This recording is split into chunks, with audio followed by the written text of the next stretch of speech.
took everything that I had, yeah.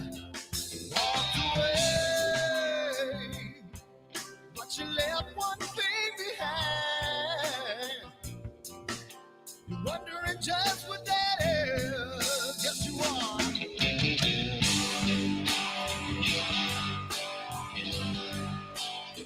When the world stops spinning around, I'll be rocking. When the world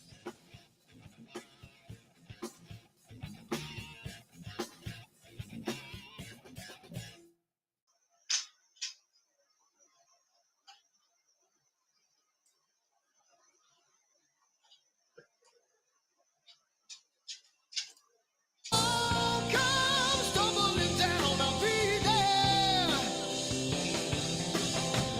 When the world stops spinning around, I'll be rocking.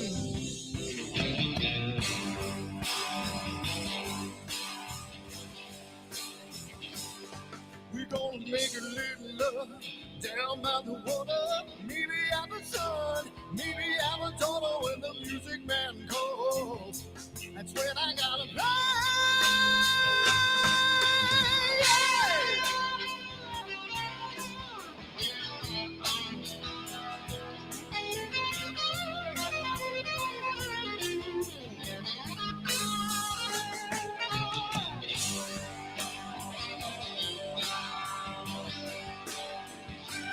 So I burn for the things I never had. I'm burning with hate, with love. Spin around. 'Cause as a boy I had a dream. Carry it with me today. Yes, I do.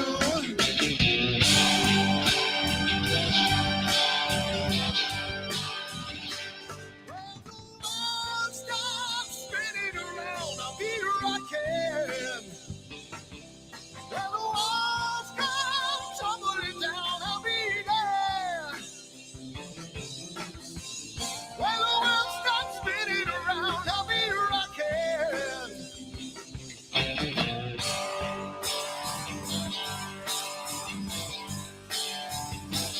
When the world stops spinning around, I'll be rocking. When the world comes tumbling down, I'll be there. Hey, hey, hey, hey. When the world stops spinning around, I'll be rocking.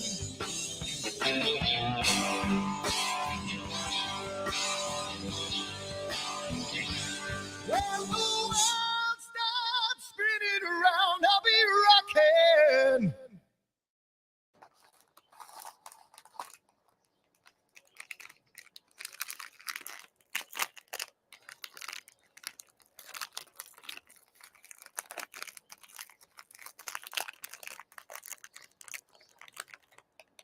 Giotto's is so good.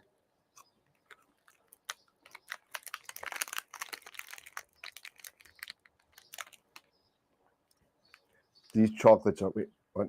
Chocolates? We're here about astrophotography. What are we doing? Wrong video. Whoops.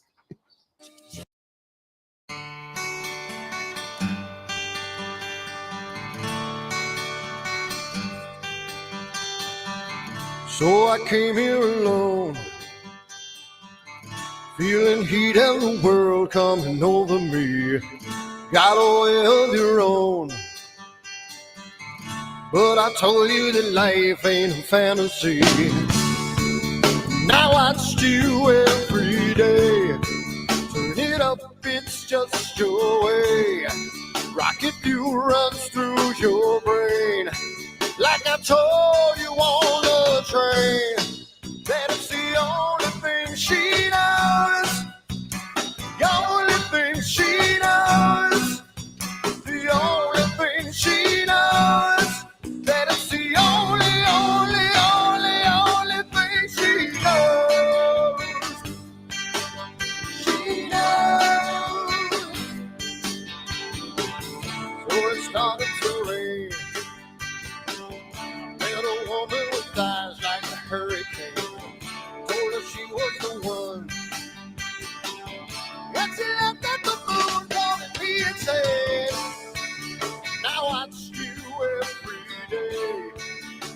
it up, it's just your way. Rocket fuel runs through your brain. Like I told you on the train. Well, it's the only thing she knows. The only thing she knows. The only thing she knows.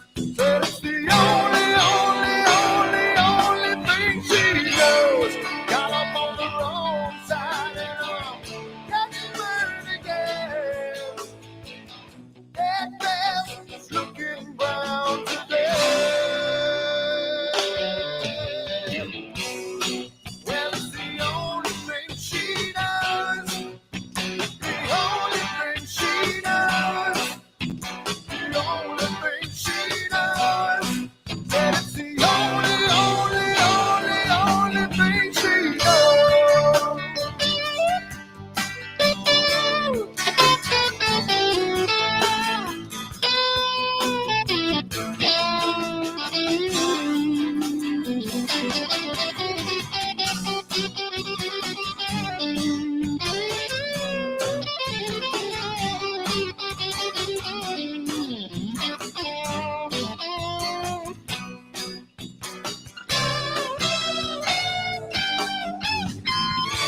I woke up on the wrong side and I'm catching burned again.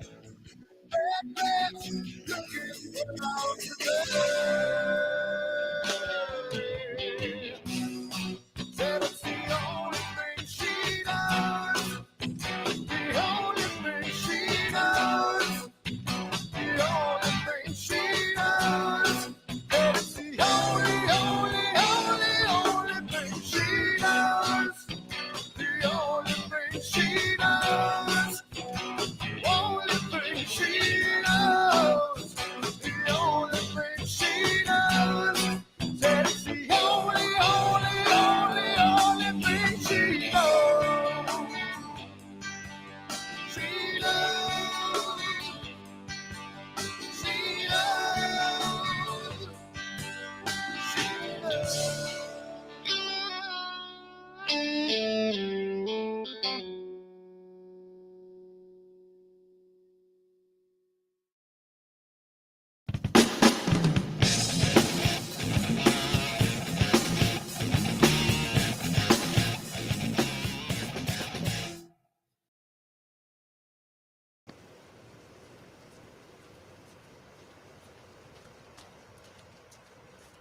What the hell's wrong with my telescope now?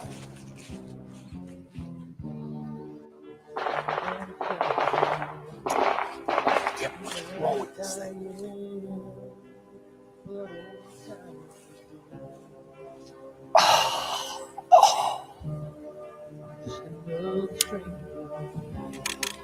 Another lost Lone Ranger. Can I break this spell?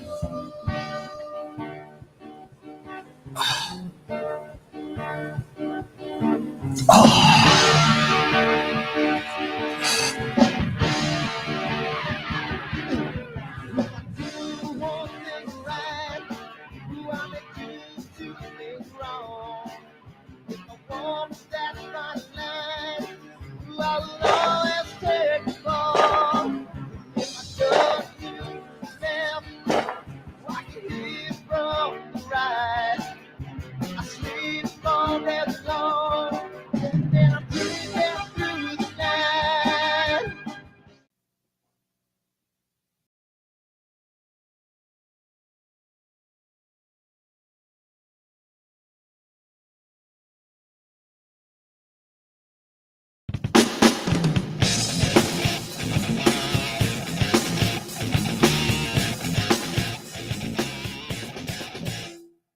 I've seen a lot of bankers, and I've seen a lot of cops. I've seen a lot of lawyers pull out all the stops. I've seen a lot of children with their parents in their hands. I've felt a lot of women refuse to understand. Well, I don't think I understand why we're making such a fuss. And I don't think I understand what's come of all of us. And I don't think I understand why we take the world for granted. I just want to get right back to you. Guitar Players Planet.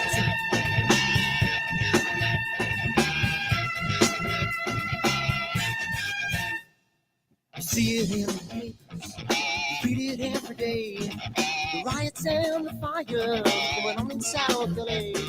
The muggers and the government, they're all wanting the same thing. They take you for your money, every spring. And I don't think I understand why we're making such a fuss. And I don't think I understand what's come of all of us. And I don't think I understand why we take this world for granted. I just want to get right back to Guitar Players Planet.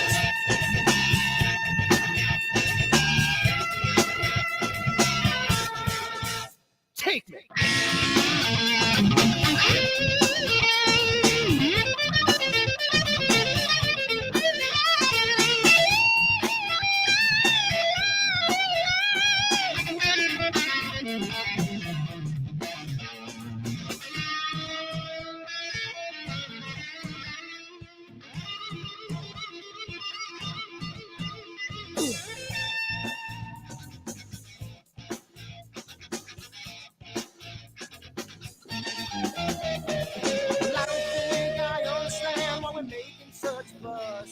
And I don't think I understand what's come of all of us. And I don't think I understand why we take this world for granted.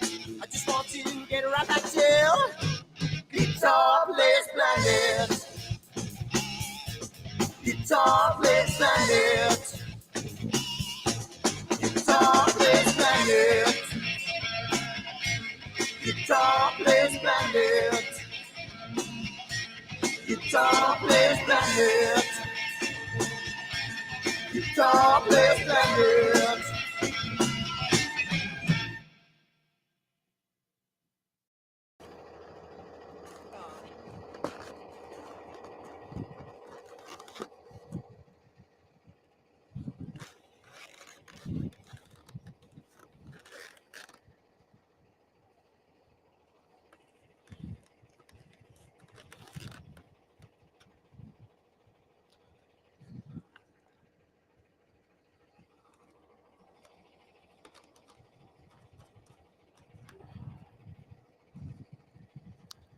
It's gotta mean something.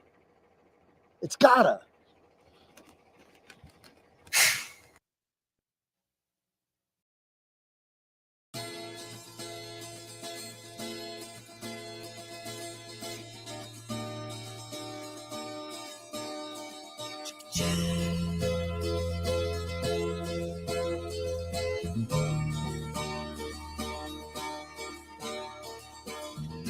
Sunny skies, the smell of palm tree air.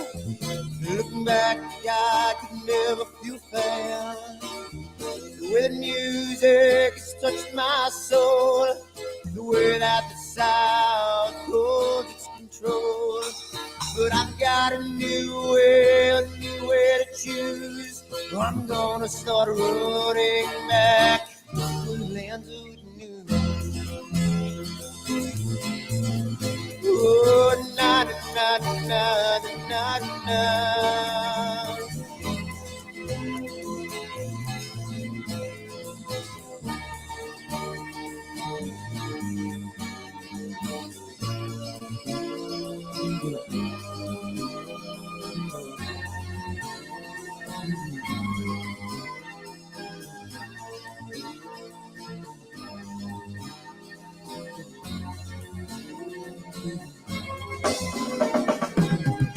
Seems to me that I have lost my old friend.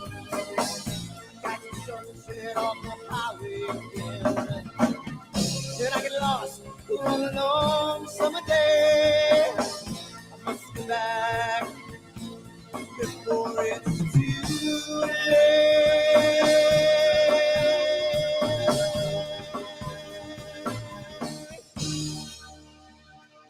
You're afraid, you're feeling alone. Time and space can never unfold. The holidays can ring in your fear. The ghost embrace can only mean tears. And I've got a new way pair of shoes. I'm gonna start running back for lands of blue. Oh, na na na na na.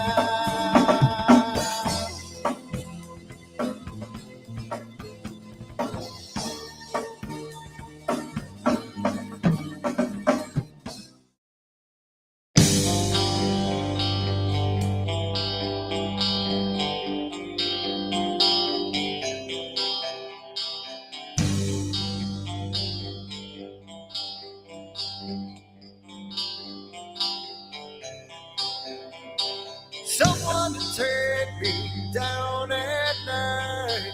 Someone to make my day. New revelation fills my soul. Oh, I can waste away. You distracting my attention. You're all that's on my mind. You not looking for perfection, but you're too hard to find. Now the first night is coming, and I know what to do. You know that nothing feels sweeter than someone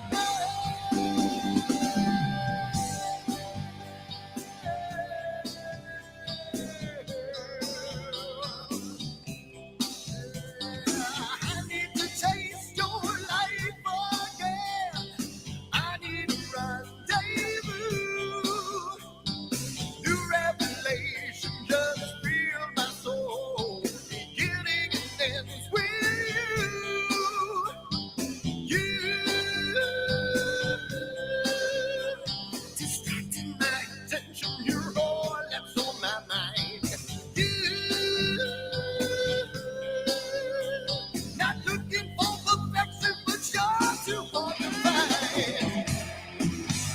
Now the first night is coming, and I know what.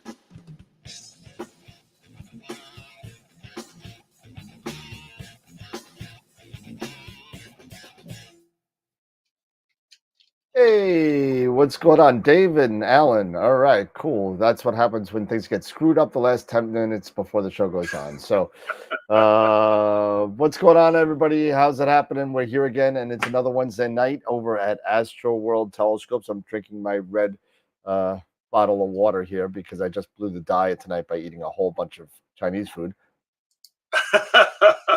But everything's going well. We're going to be doing some stuff tonight regarding calibration frames, and unfortunately, I've been working on my Eagle all night, and I didn't get a chance to set up in the back and do what I want to do. I could go over a little bit about what I do in Nina. Eric, I think are you set up or?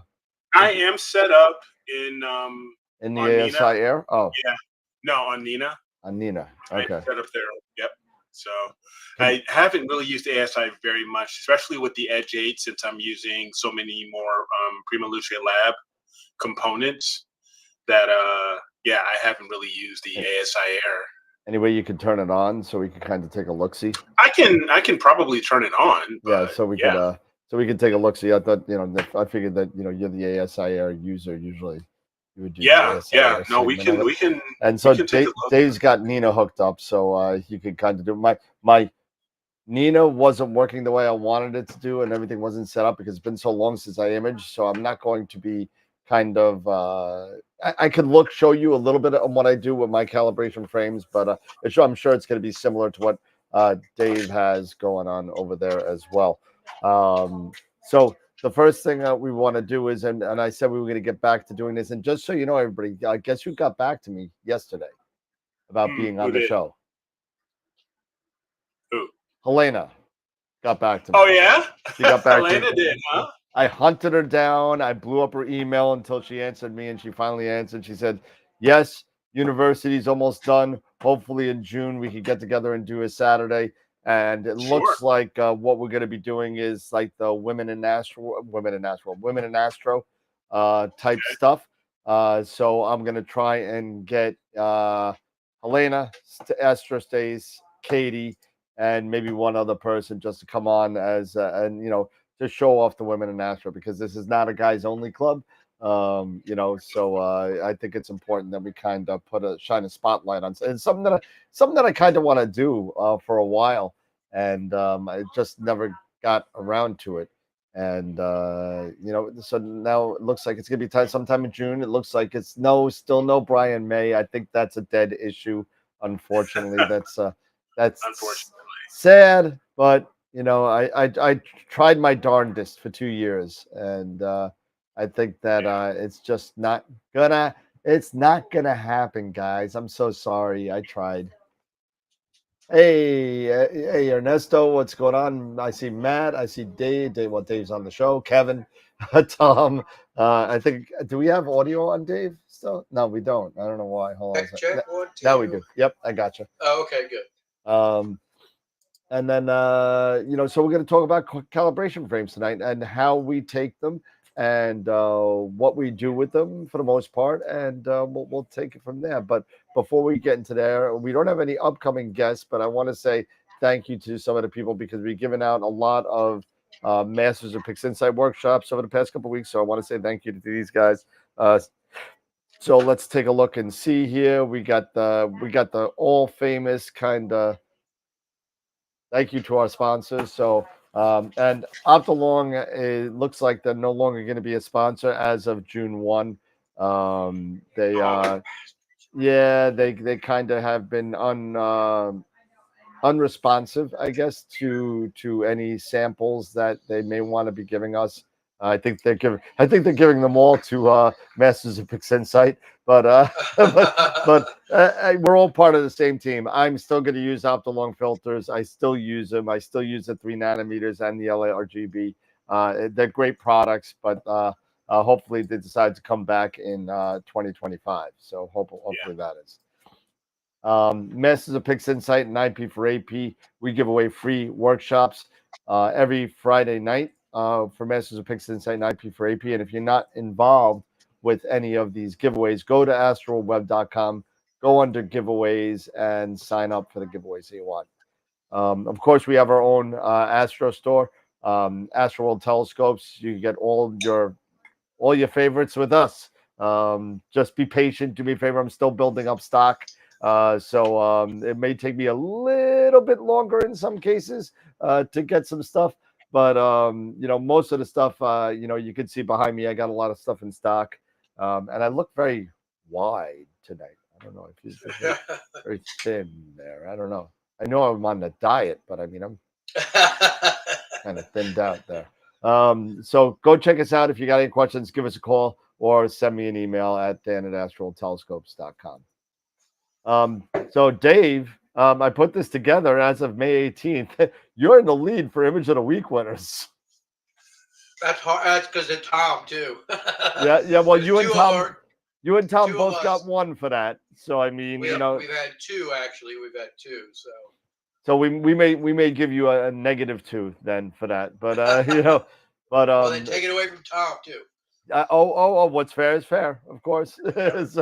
so Dave, Tom, Greg, Josh, then we got a bunch of people at one. Josh, Jim, Chris, Jeannie, Jackie, Jason, Ernie, and the infamous Sensor 32 that won last week.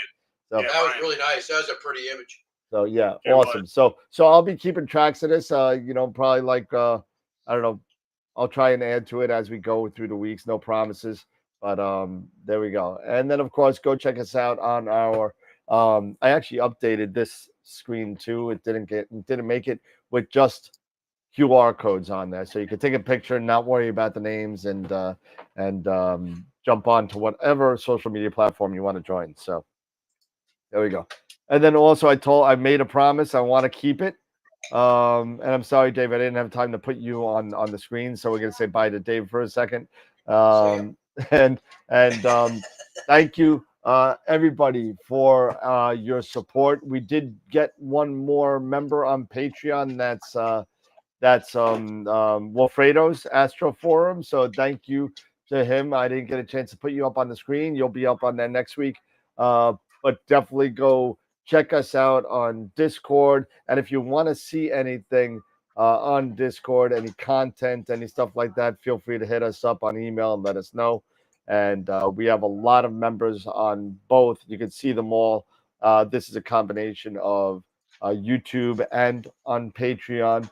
But thank you to everybody that's been supporting us. We're on our 5th season now, and it's been a great time, and we're gonna keep on doing it as long as you got people that want to see it. So thank you everybody for the support, and we are ready to start the show. And so here we go, calibration frames. So I guess we should start talking about. I guess before we get into how we take them, what are they? What are calibration frames, really quick? And maybe we could all take one and shoot out. Anybody raise their hands and want to go over one of them? Go right ahead. We all know what they are. Yeah. Maybe there's, if you want to think about it, there's technically 4 of them if you want. But who wants to take the Well, first one? Go ahead. So, Go ahead, Dave. I mean, I'll do the flats. I mean, Oh, obviously, you take the flats fun are gonna- one, right? You got to take the Yeah, fun well, one. flats you take, so that'll cancel out, help calibrate out dust motes on your sensor, your optics train, any kind of vignetting or something that you may get in your optical train. Opticable. Typically, when you take flats, you have to calibrate those using either dark flats or bias frames. So I using the 571, I've stopped taking dark flats and I just have a crap load of bias frames that I use those instead. And I found they works much better. It's a lot easier. When I go to take flats, I don't have to worry about taking dark flats. I just take the flats and done. And I can just put my bias frames that I have in a library stored, and it calibrates them perfectly. Nice. Yeah, that's why we were talking about that. That says that there may be 4, right? So you got your darks, your flats, your dark flats, and your bias, or flat darks, or what I like to call them. We've adopted the word flark for those. Flark, yeah. And so that being said, there are for bias takers. I mean, I kind of been going back and forth between bias and flat darks and whatever. I mean, I kind of get the decent results from both. What have you seen? You said you switched over to bias. What have you seen? Yeah, I switched over to bias. So now when I have my 294, you cannot do bias frames on that. No. Because now we know the 294 is that. It's like that special camera, that 294. Exactly. It's got those weird things with flats, right? Yeah. So you had to do flat darks then.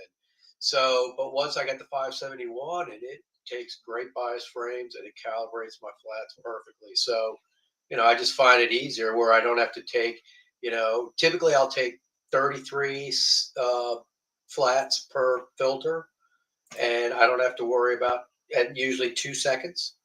And I don't have to worry about taking 33 more flat darks at 2 seconds. It's just, it does the flats, it's done. And my bias frames are usually like half second. And like I said, I've already created a library of those, of like 50 of them.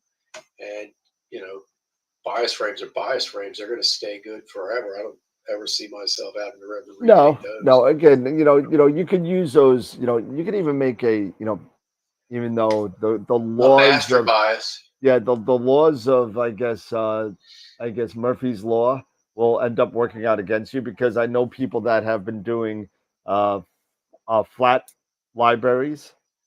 Yeah, I don't do that. I won't usually do like to take my flats before I start imaging. I'll just run the flats on whatever I'm doing. If I'm doing broadband, I'll do my LRGB flats, and then I'll do my broadband target after that. If I'm like last couple nights, I've had, I was just doing luminance, and then I was going to switch to oxygen 3 for my second target. And so I just did luminance flats and O3 flats. And that's all I had to do. And that way I know those flats are tied into that same file for that night. And I would know that everything's going to be, kosher. Absolutely. And to Ernesto's question, do you use these frames every time do you do these frames every time you image, or can you do once and reuse? If as long as you keep everything. So for me, because I keep pretty much my everything set up and covered and don't bring it in and out. But anytime I bring my mount or my scope in or out, I always retake them just because you may not physically change the rotation or anything, but just disturbing it may change something.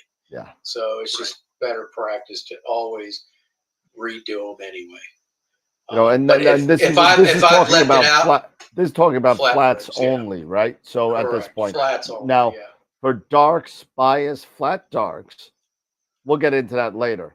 Yeah, we'll talk. But yeah, because I know Eric, you could take darks and all that kind of stuff too. So but to your point, like I mean, with flats, I'll tell you this, because of the the newer, I mean, this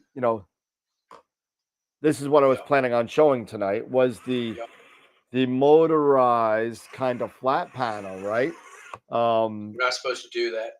I know. Don't worry. Don't I hope remember. Tom's not Don't, watching. The gravity. Yeah. See, I have one too. I can. I hope yeah. Tom's Okay. not watching. There you go. So yeah. But, Yeah. So yeah. You know, now that I've done that, just so you know, if you ever do that, you're gonna have to recalibrate it. But the whole thing now with flat frames, depending on how long is between your nightly shooting, like me, I may do one night of shooting, right?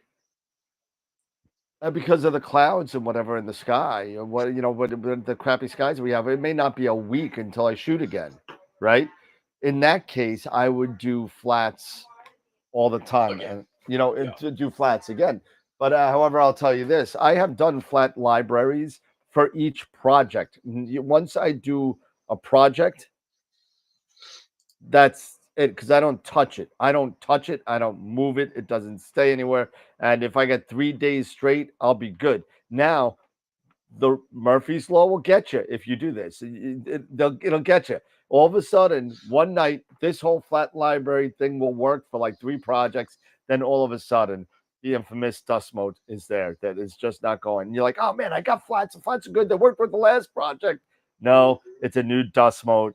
So you're gonna have to go redo your whole flats. So if you Or have something that, shifted just like slightly, yeah, your rotation, like you said, moved a half a degree. So anything all kind things. of happened where focus not so much. It doesn't really matter so much. You're not going to make a difference because we're moving at such minute micron spaces of Distances, yeah. distances.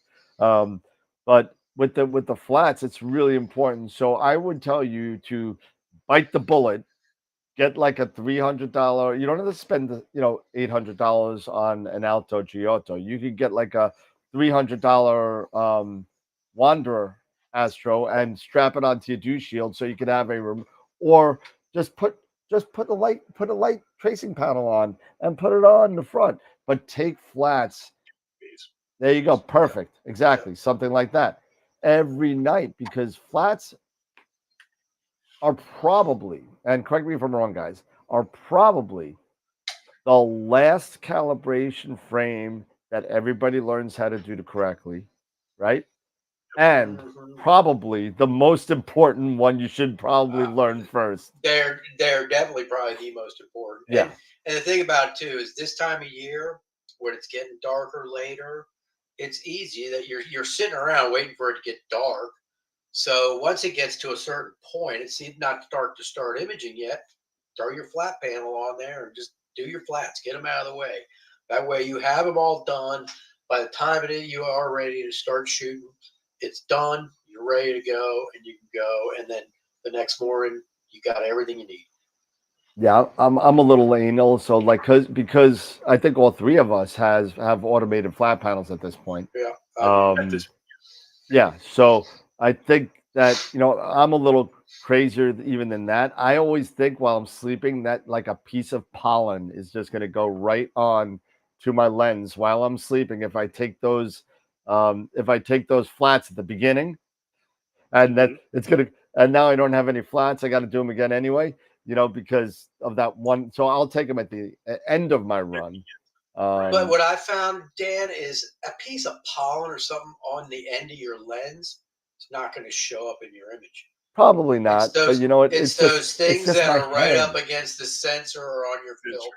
It's just my Those are head, the though. ones It's that my are gonna- head. My head. This is why it's so important when you're taking calibration frames, especially flat. Okay, this is why it's so important that you either do them regularly, or if you're going to decide to have a flat library, you do not mess with your imaging train. Yeah. You don't open it up. You don't take things apart and try to put things back together. You don't change anything. rotation. You don't mess with rotation. You don't want to introduce any types of changes to your imaging train at all, because the moment you open up, for example, your filter wheel, or you open up anything that is in that imaging train, you're introducing dust and everything else, and it's going to get on there. It's going to happen. So it is, or you may accidentally, because we have oil on our hands, you may accidentally touch something, and now you've got a smudge, things like that. So I got a smudge. If you are a smudge. You are a smudge. You are a smudge. You're a smudge. One of my filters is a pretty bad smudge. Do not, and I repeat, if you don't want to have to deal with flats on a regular basis, which I still recommend you do after every session, but if for some reason you don't want to do that, right, and you want to build a flat library, make sure that you plan on not touching a thing on your imaging train. That's, that it's as simple as that. And another key thing when it comes to taking flats, it's taking flats at the right exposure. Okay. Yeah. You have to take flats at the right exposure. This is why it's very important to keep an eye on your histogram when you're taking your flats, because you want to target, most people, they say you want to target somewhere in that middle, or say between that, I want to say maybe that 40 to 60 percentile range of the histogram. You want to stay within that range. Now, one thing that I've learned was when I first got started into dealing, understanding the flats, was the ADU, or the analog to digital unit. When you're taking your flats, there may be a sweet spot, maybe starting around 25 to 26,000 ADU up to maybe 32,000 ADU. Especially if you're using an ASI Air and you're looking at the histogram and you're looking at the readout and it's giving you that ADU number, you want to be around there. So it is very important. I'm sorry, to do that as well. Yeah, just like to keep that full well in your head a little bit, because when we start throwing out numbers like that, because a lot of places, a lot of cameras, really, that you're right, the 26 to 30, 30 something is usually going to be good, but we got these cameras now that have super large well depths. Yes, they do. Over 100,000, and so now we're at the 40 to 50 to 60,000 range. The biggest thing is keeping an eye on that histogram. Yeah, watch the histogram and just use that. And if we'll take a look at Nina in a little bit, and we'll look at the flat wizard and how to train a little bit on one of the things that I noticed when I do mine is my rule of thumb was like at 50% ADU, and I started noticing the center of my flats was way too bright. Okay. And it would show up. So I dropped it down to 40%, and now my flats are nice and smooth all the way across now, and they work fantastic. Yep. And that's with the 571. So and I think my ADU is like right around 28,000. So so you probably got like a 55 to 60 full well. Yeah. You know, so and then then that's what a lot of those 3.76 micron kind of cameras usually run Yeah. about. Typically, You know, so but just be careful. Just and your best bet, like Eric said before, is to just watch that histogram a little to the left of center, and you're good. Hmm. Little to the left Yeah. of center. Now, Tom, you know, he has a question here. Why does the ASI error when you are taking auto flats set the ADU to like 12,000? That is a very good question. It It's is. it's frustrating. That's why when I personally abandoned auto flats using the ASI error. I just couldn't trust it because it was too dark. So I went ahead and, you know, you make that decision on your own as far as that choice. I set mine to the way that 50 percentile, that being around that certain range, keeping an eye on that histogram. And that's how I set, you know, and that's how I determined the speed as far as the exposure length for my flats. Now, one thing also when it came to flats was the exposure length, right? That is sometimes one of those things that could be up for debate as far as how long do you need that exposure length to be, right? Because you can increase, say, the brightness of your flat panel and make it brighter, so your exposure length can be shorter, or you can dim it down to maybe take it a bit longer. I personally have mine set at 2.5 seconds. Now, for me, that works. For others, that may be too long or may be too short. It is a personal preference. So, but the biggest thing is all about that histogram. Yep. Right? That is probably the biggest thing I can say. So it doesn't all necessarily matter maybe how long your exposure length is. Now, it may be on certain cameras that having a specific exposure length being too short might affect, you know, your flats depending on the camera sensor. But on a lot of these newer camera sensors, like the 533, like the 571, because they don't maybe deal with amp glow, stuff like that, you don't need to necessarily go long or go short. It just because you don't have that contention with dealing with amp glow, which is one of the reasons that we also take either dark flats or bias frames, and even darks. Right? Yeah. Are to deal with amp glow, because the older cameras like the 1600, the 294, for example, the 183, which had the starburst on the right side, you definitely need to calibrate or even out your image, right, by taking those dark frames, because you want to be able to calibrate or even out that light with the dark, right? That light that you're taking from your data, you know, from your initial exposure. You want to be able to calibrate out that amp glow. And so when it comes with darks and even bias frames or dark flats, if you are dealing with one of the older cameras that don't have the newer sensors, you are going to have to take bias frames or dark flats, and especially darks, to calibrate out that amp glow out of your lights. And you're going to need to do dark flats or bias frames to calibrate the amp glow out for your flats. Well, right? Well, Especially so the bias frames are actually for the read noise of the camera. For the read noise. Right. Yeah. So your darks is for, just like you said, you know, the darks are for your amp glow issues and any hot or cold pixels, you know, stuff like that start to show up.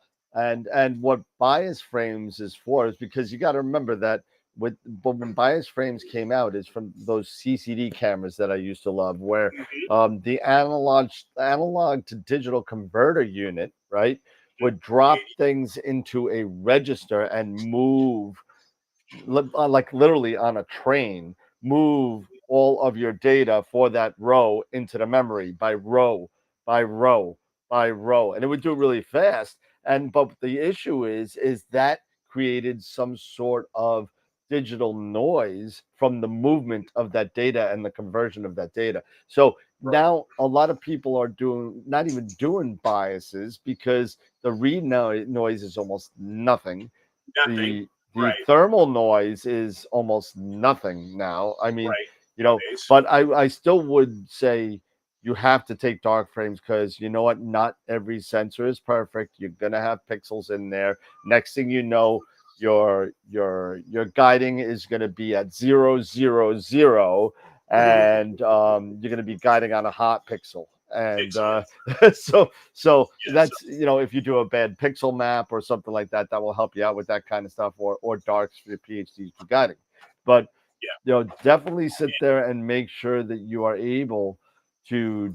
I still do all three of them. I still do the flats, the darks, and I actually do flat darks because I was burned. I know I was throwing on chat. I was burned. I was one of the people that got burned with that 294 and that Yeah. 1.5-second flat that we used to take. Yes. And then you're looking at it and you get like Rorschach tests Banding, on there, and banding, Yeah. and it's a big mess. Especially on the 294. Yeah, the especially on 294 mono was bad.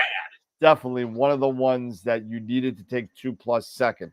So I was doing almost 4 seconds, I think. yeah, so Yeah. I got away with 2.5 to 3, not a problem. But I got rid of it. I sent that 294 to And Pete that's when it Myers. He comes still with the has amp it. plug.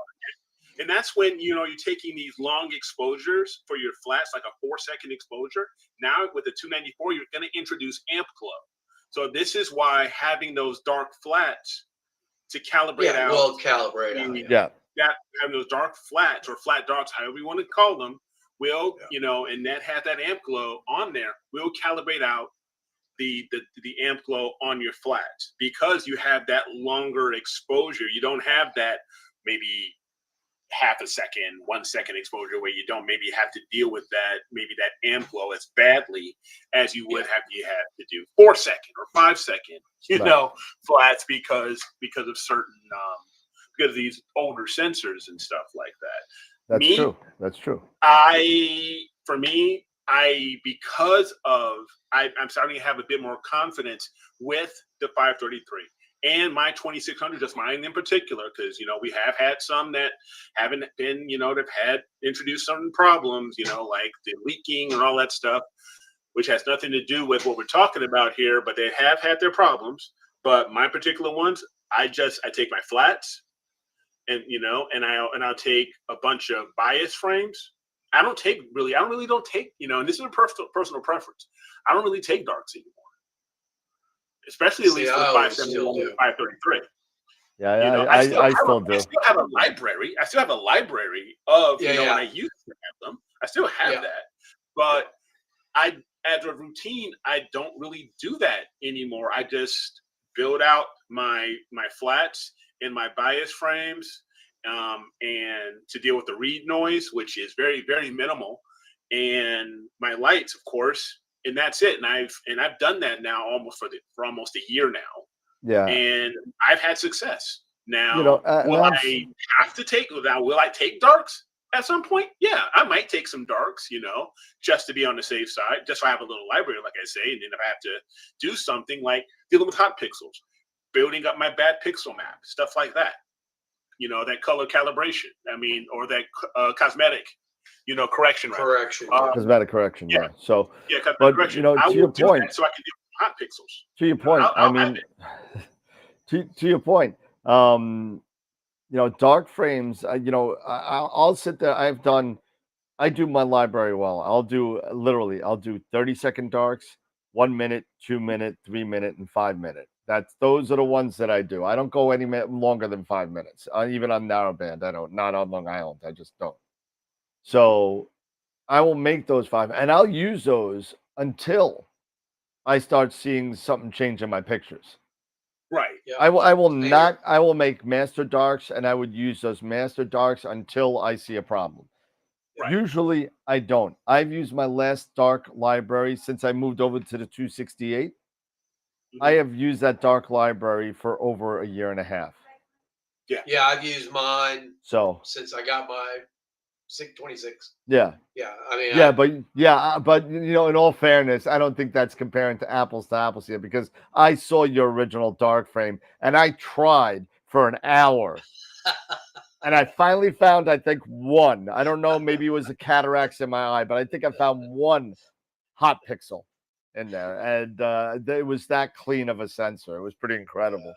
But I'll say this because EGG brought up a comment here. A lot of these camera advertisers say there's no amp glow, but all the reviews on YouTube say they do have some degree. Now that may be true, but I'll tell you for this. For me, I've taken up to 600-second darks on my 533 and on my 2600, which is a 571 sensor. right, I haven't noticed personally any type of glow.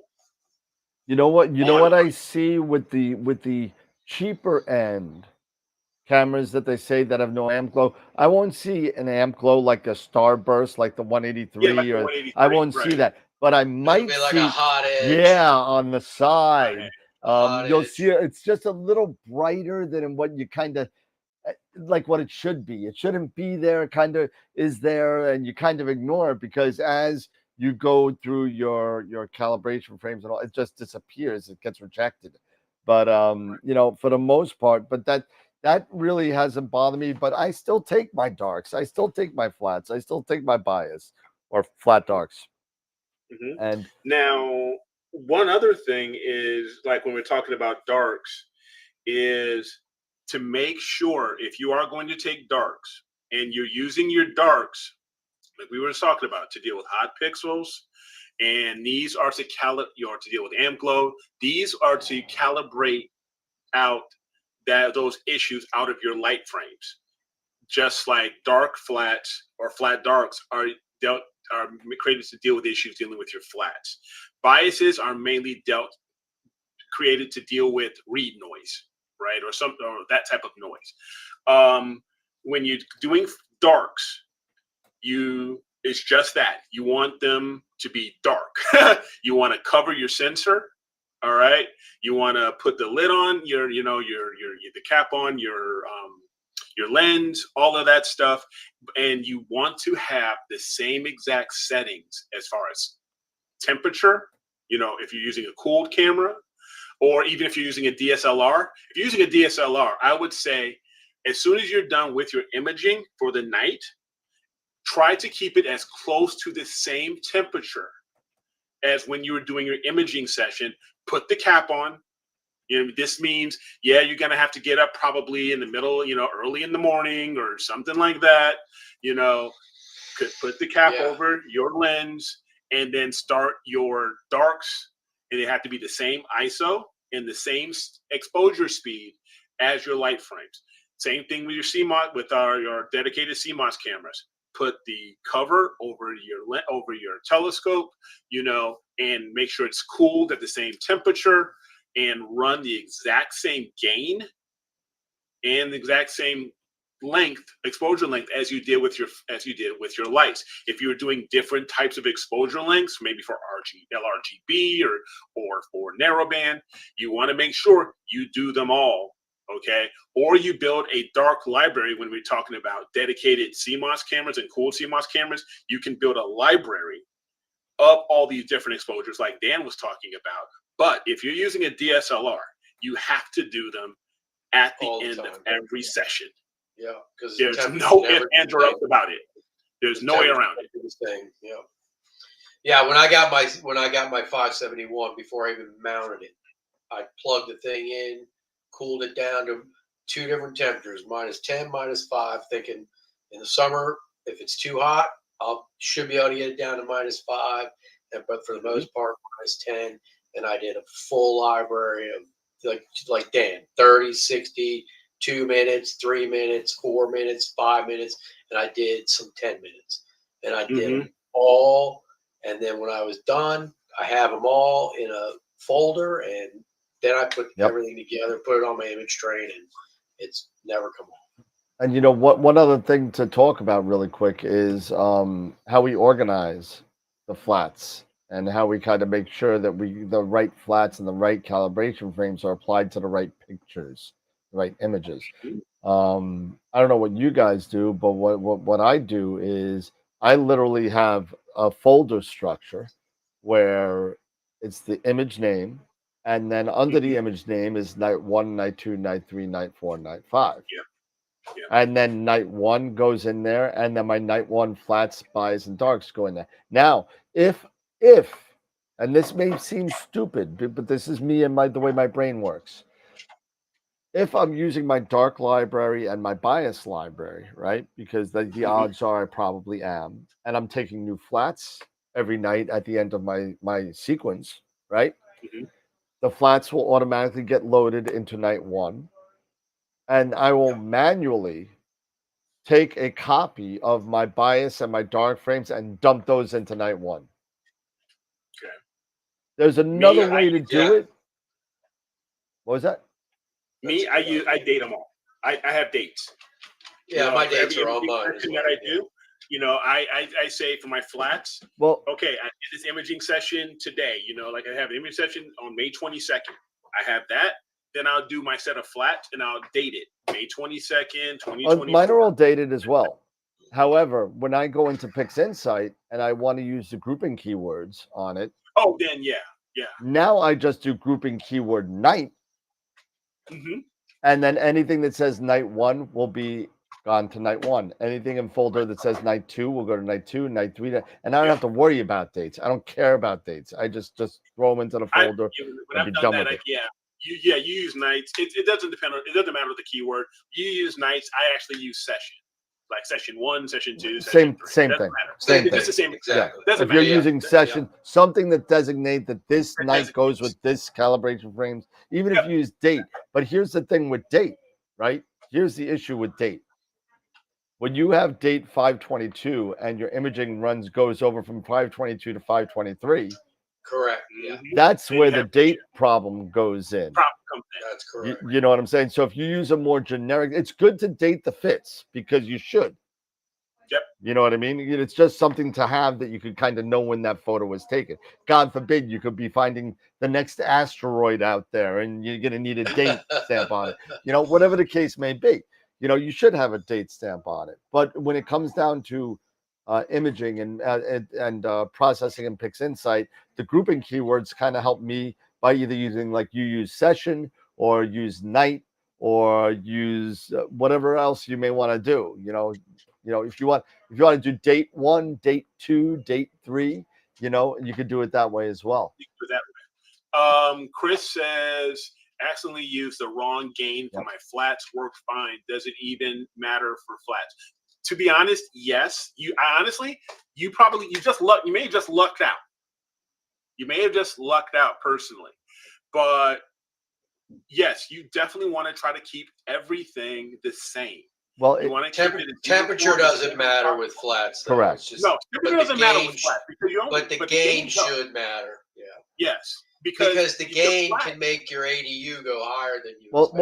Now let's think about this for a second, because right? Temperature, you're only out there. Your flats are only a short time length. Well, I'm going to play devil's advocate here. Let's think about this for a second. It's all about the ADU. You're right. It is all about the ADU. So in the day and age of dynamic flat panels like we have that automatically change the brightness, does gain really matter if you have one of those? Probably not, as long as you get the proper ADU. Right? That's all that really matters. It's the proper ADU. Because if you're using like let's say the Flat Wizard in Nina, right? Yeah. You're telling it what ADU you want and what margin of error you'll allow, right? So when you're doing that, it doesn't matter about gain at this point because it matters how much light is hitting your sensor, right? That's right. Yeah. The only thing that would probably matter with is if you were using gain as maybe a keyword like you're using in PixInsight. True. That would screw you. Absolutely. Yeah. That would mess you up. If you're using different gains for stuff like that. Absolutely. But you're absolutely right. But to your point, Eric, it is a best bet to make everything the same. Don't Yeah. do what don't do, just because what I'm saying makes sense doesn't mean you should do it. So just I'm the guy that even makes sure their flats are the same temperature, even though it doesn't matter. Right. I just like everything close to being the same, so I'm doing apples to apples. That's just the way because I have That's this the way, big yeah. OCD issue that I have, and that's just me trying to, Right. control something that doesn't need controlling. But that's a really good kind of conversation to have about that gain that doesn't really matter. Maybe not, depending on the flat panel and your sensor and all that, but you should keep your gain and everything equal. Keep everything equal. Yeah, you can keep everything. If you're shooting the Unity game, whatever that may be on your camera, shoot flats at your Unity gain and be done with it. Right. You're just inviting terror if you decide to kind of do what I said and count on your flat Now panel. let's talk, and you guys may be able to explain this a little bit better than I could because this was brought up, by Kevin, was scaling and optimization. Optimizing when it darks. comes Yep. and optimizing your darks. Now, from what I understand, and I only think of that as you doing that if you have multiple exposure lengths, and say you only have, and say you're doing 20, 2 minute, 2 minute, 5 minute, 10 minute, whatever, but you only have a dark library of maybe 10 minute, like the maximum length. So you have 600 second. That way, and then you create your bias frames, right? Using the master dark and the master bias, you can then scale up or you can scale down to match. Down. Yeah, only down. You can scale down so it can match that 300 second or that 180 second, anything lower than that maximum exposure length. You can't go beyond that 600 second dark and expect to scale or optimize. You have to be at that maximum exposure length or lower, right? So I've done 20 and 30-minute darks just to see if I could do it, and it works. I don't want to. 5 darks is going to take you 150 minutes. So it does. It's not really conducive to what you're doing. But you can do, as long as your dark frame is longer than your exposure frames, you're fine. Exposure length, right? You're fine. Right. That's what I'm getting at. Yeah. So as long as it's that.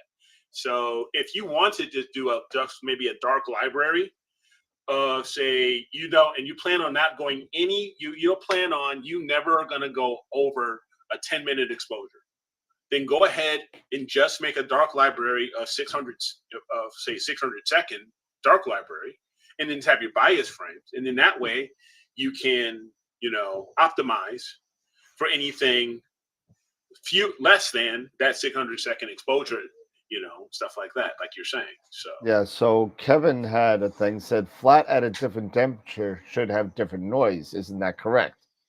And the short answer is yes. However, you're taking a picture of light. You're overexposing this thing so much, so your noise is not going to be seen in the flat. Yeah, you're saturating. You're swamping the noise to an unbelievable point where it's not going to affect. Now, I'm putting temperature the same just because I'm an idiot and I just like things all the same. You don't have to do that. You could take flats in your living room and and just do flats and whatever and have a day, and you don't have to worry about keeping that cooling fan on, right? Right. Now, when you're doing darks, different story. You try doing that in your living room, you're probably not going to get good darks because you're going to be a lot hotter in your room usually than you are when you're outside where you got that cool breeze coming across the fan. And also when you're dealing with running that cooler a lot more if you're inside, right? Because you're trying to keep that temperature to -10 or -5 or whatever you're doing. And now you're running inside, you're running at 80%. Probably not a good idea. Just to keep it there. Yeah, so you're making more heat to run a cooler. So you're making the engine work harder. You know what I'm saying? You're making it work harder. So the closer to probably, I say the highest I normally go is 60% at the most on my cooler is what I like to try and run to. And that's kind of like where I am. Kevin Rasso, kindly disagree. Um, with the flats. Do you disagree with the flats? Let me know, because I don't see any noise in my flats. I really don't. So what? So what do you use bias for in your calibration routine? Right. It's to deal with the read So- noise. Well, but it also calibrates your flats. Yes, it Let me does. share It my does calibrate screen. your flats. Let me share my Yeah, screen for go. a second, Mhm. and I'll show you what I'm talking about. So, Leon's getting larger. So here I am in. Can you see it? I don't know which book you're referring Oh, to. here we go. So can you see my screen? Yep, you're good. Yep. All right. Yep, So yep. here I have WBPP set up. Okay. So I got my light frames now. It's saying Hold when on. I We click only on see the- one workspace. We don't see WBPP. We see a different don't? workspace. Yeah, No. we only see your We see your icons on the right icons. side. On the right. Yeah. You don't see the main. Nope. I see your I see you toolbars trying on to the left. make the window bigger. The window's as big as it's gonna get. Maybe Hold on, unless but you're Are you got sharing your tool- screen or a window? a window. Yeah, no, share your screen. Okay, hold on one sec. Then let me get back to that. Da-da-da. Oh, this is killing me. All right, so share screen, entire screen. Yeah. Okay, that's what.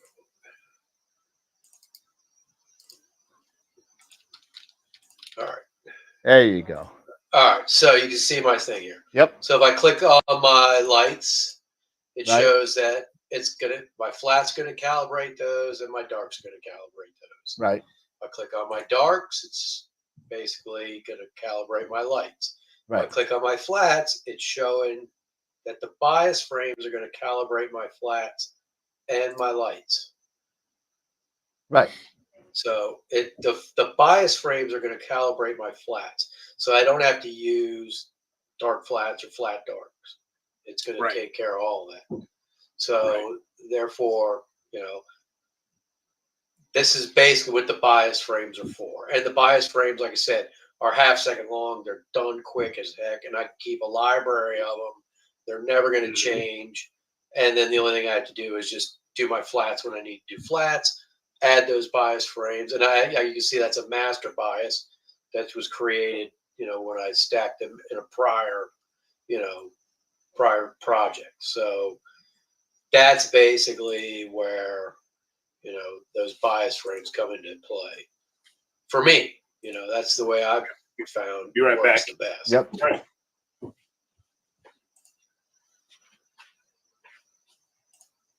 Can you do me a favor? On Yep. that, go back to that real quick. Yeah. And in there is because there's some questions on how these calibration frames work, and I know that there's a diagram in there that maybe a graphical diagram. Yeah, is it under diagnostic? No, It's under post processing or calibration tab, maybe. oh yeah, maybe that's where it is. I know where it is. Pipeline. Pipeline Isn't is that a under pipeline. Pipeline.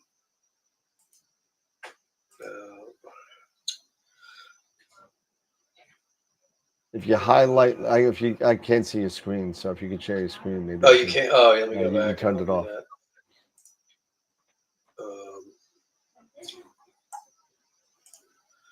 Let me go back to share.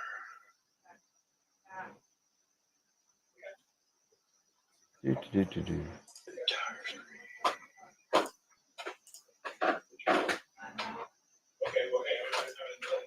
All right. All right. So So I know what think you're it's under talking about. calibration. Under calibration.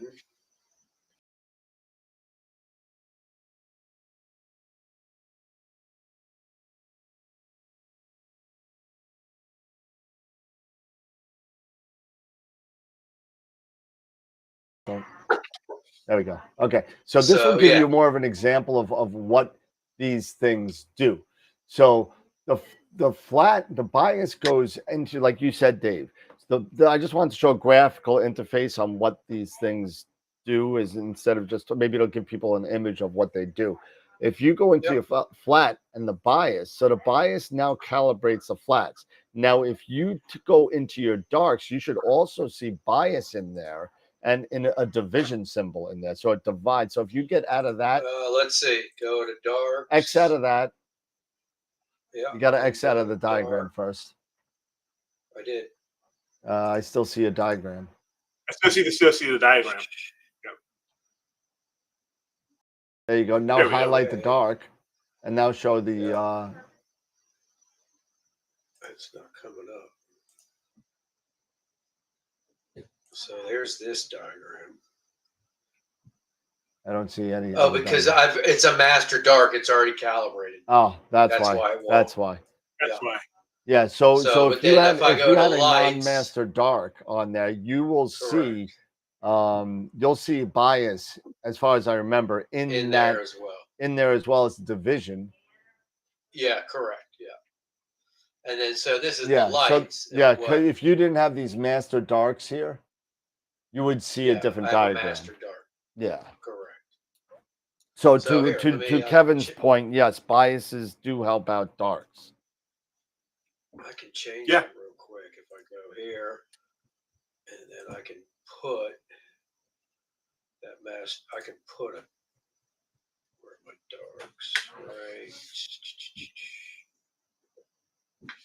Yeah, Chris, a lot of people don't use biases because, like we were talking about before, the read noise is really, really inconsequential at this point. I mean, it's really kind of like almost not there. It's like in some cameras, it's 0.1 electron per whatever. It's really nothing.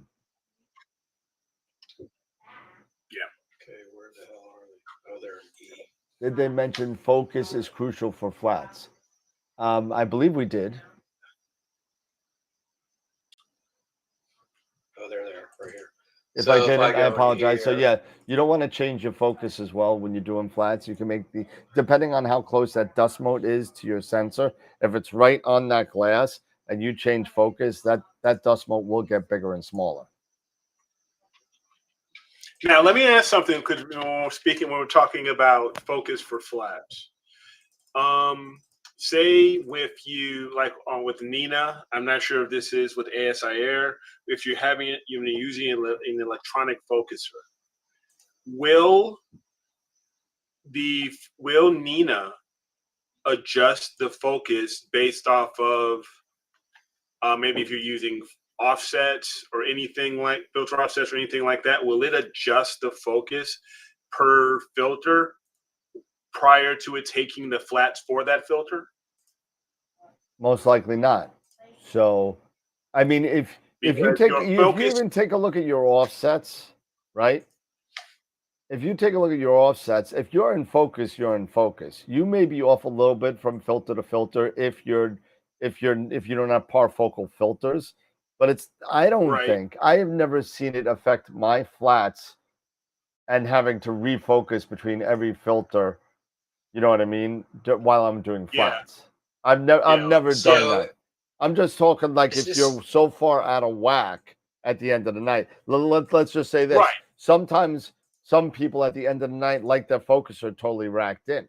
Now, if you do that at the end of the night, at the end of your sequence, and you rack in that focuser to 0 and then take your flats, you may have a problem. Right? So Dan, it's still not showing that diagram for the darks. I haven't been watching because I can't see. It's too darn small now. But I just Astro Soundscape.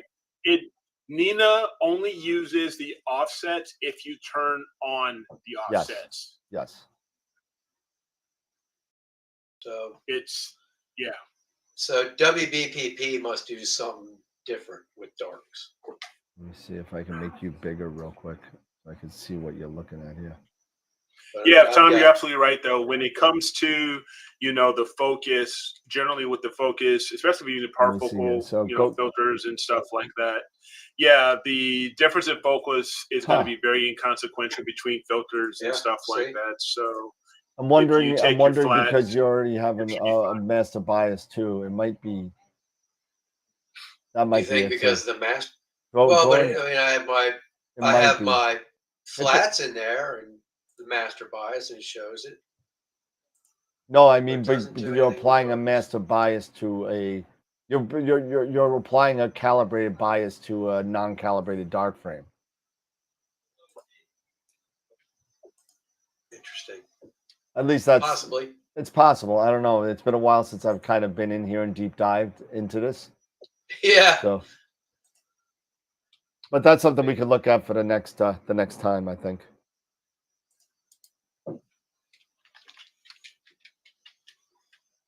Yeah, right. Yeah, I changed the names. Yeah, I changed the names. Good. So now Eric and Dave are back. All right. Good. I will stop sharing.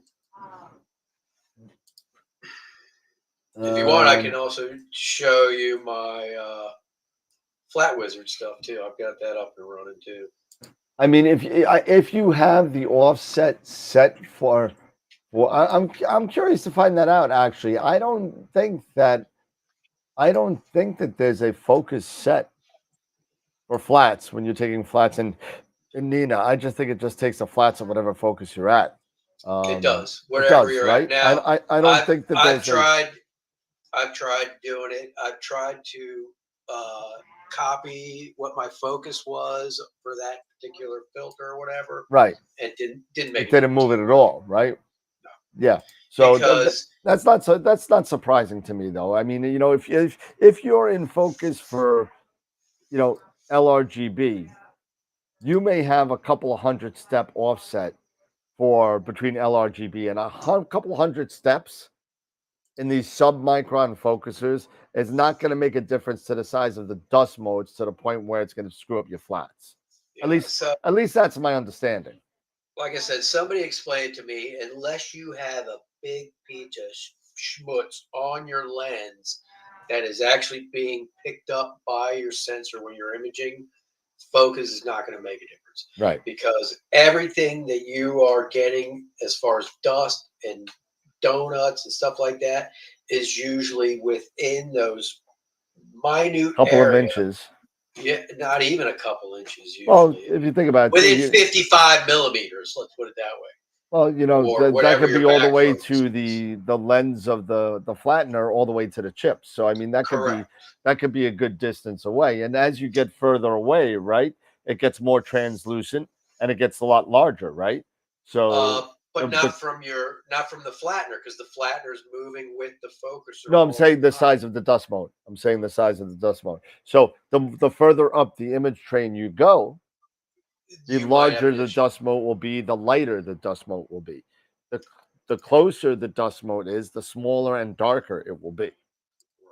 But a lot of times, if you have dust on your lens or on a reflector on your mirror, you're not noticing that in your image. Probably You're not. not seeing it. You really aren't seeing them. It's usually anything from the flattener back to the sensor is the only thing you're really seeing in your image. Although I do have to say I had something on my lens that I did see because I cleaned it and it disappeared. But just once. Well, it must have been pretty good size or enough to diffract light. It was pretty big. Yeah. Yeah, it has to be pretty big. I Birds think can do that. It has to be a good size piece of schmutz, it's like it was like a big fly. There's just a Oh, yeah. so what do they say? What's the last thing that goes through a fly's mind as it hits your windshield? I don't know. What? It's a-hole.